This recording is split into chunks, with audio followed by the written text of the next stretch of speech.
17 years old. That's how old the best wide receiver in college football is right now. Ryan Williams has put the nation in a shock. He just had an outstanding performance against Georgia on Saturday, but the biggest surprise to me is this guy's age. I remember watching him make the game-winning touchdown and just being so surprised by his awareness and his ability and all these moves he was making, but it wasn't until the commentators mentioned that he was 17 years old.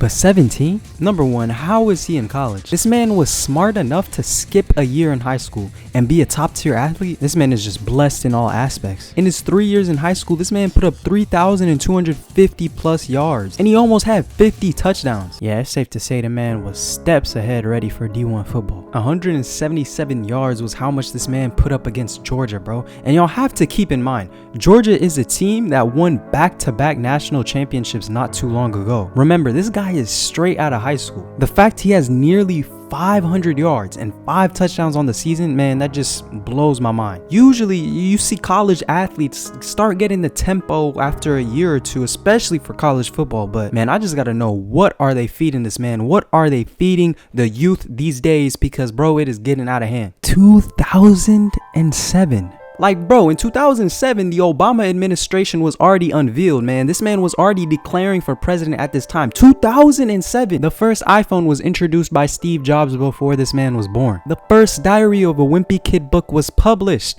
a couple months after this man was born. On top of this, he's on College Football 25. Everybody knows when you were a kid how cool it would be to be a player in a sports game. That's why we would always have the customizations and use that. This man is already living out that dream before he even became a full legal adult. Hey man, they say comparison is the thief of joy. Seeing young athletes like really got you thinking about your own life, man. I'm over here editing a video on a 17-year-old athlete. In all seriousness though, I'm very happy for Ryan Williams. He's a very exciting player to watch, and that was my first time even hearing about him, watching him that day. He definitely has a successful future ahead of him, and he'll even be 20 by the time he makes it to the league. This uprise of young teen athletes just competing at high levels really makes the sport something different.